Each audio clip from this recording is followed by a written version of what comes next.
بسم الله الرحمن الرحیم. نن زموږ د طریقة العصریه د اولې حصې سبق نمبر 271 دی او الدرس الثالث والسبعون درې اویایم درس شروع شو، یعنی 73 نمبر درس دی. اول به موږ د الفاظ معنی وایو، د هغې نه وروسته به بیا انشاءالله موږ سبق شروع کوو. نو دا د الفاظ معنی به په هغه سبق کې استعمالیږي. نو معانی الکلمات د الفاظ معنی، معانی الکلمات د الفاظ معنی. اول نمبر لفظ موږ له راکړی شجاعة، شجاعه بهادری ته وایي، شجاعه بهادری. ذات یوم یوه ورځ، ذات یوم یوه ورځ، ذات یوم یوه ورځ.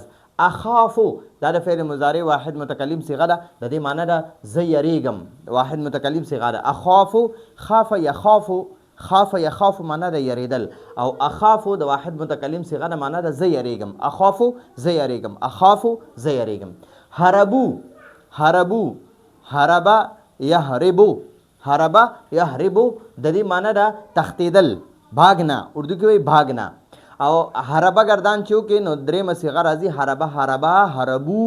هربو معنی ده هغوی وتښتېدل، هغوی وہ بھاگ گئے، اردو کې وایي وہ سب بھاگ گئے، نو هغوی وتښتېدل.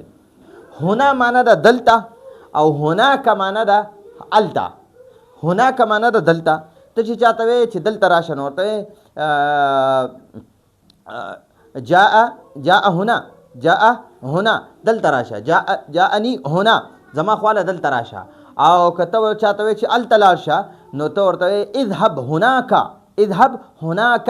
هنا د نږدې دپاره راځي، او چې کاف ورسره ولګې هناک د اخوا طرف ته راځي. نو موږ ورته دلته هنا و هناک، اردو کې وایي ادر ادر، ادر ادر. د هنا معنی ده ادر، نو عرب اکثر دا هنا وای، هنا، هنا ته اکثر هنا وای، ٹھیک شو.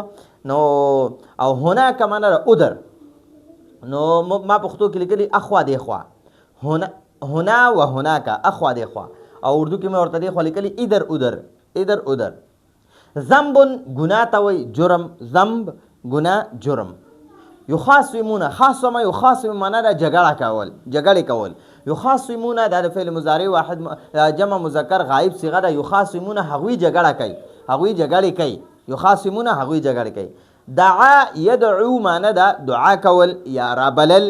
نو دلته د دعا معنی ده هغه دعا وکړه، دعا هغه دعا وکړه. دا د فعل ماضي واحد مذکر صیغه ده. بقیه مکانه، بقیه مکانه هغه په خپل ځای ولاړو، په خپل ځای باقی پاتې شو، ولاړو، ٹھیک شو. کان سائرا، کان سائرا هغه روان وو، هغه روان وو. د کان معنی ده وو.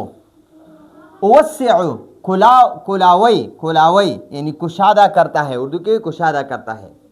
مقبلا علیہم داغوی طرف ته روان وو، مقبلا علیہم داغوی طرف ته روان وو، مقبلا علیہم داغوی طرف ته روان وو. یشتمون، یشتمون شتمه یشتمو معنی ده کنزلی کول، گالی دینا، اردو کې وایي گالی دینا.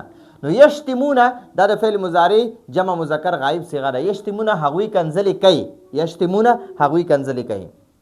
یسخبون، صخبه یا صاحبه یسخبو، صاحبه یسخبو معنی ده شور کول. نو یسخبون دا د فعل مضارع، د فعل مضارع جمع مذکر غایب صیغه ده. هغوی شور کوي، یسخبون هغوی شور کوي، یسخبون هغوی شور کوي. رد یرد معنی ده واپس جواب ورکول. نو یرد معنی ده هغه جواب ورکوي، هغه واپس جواب ورکوي. یرد معنی ده هغه جواب ورکوي، یرد هغه جواب ورکوي.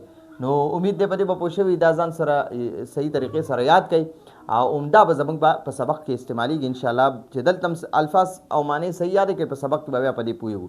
دا زموږ د نن ورځې درس و. راتلونکي درس په اجازه غواړو. هذا هو المرام والله اعلم بحقیقة الکلام.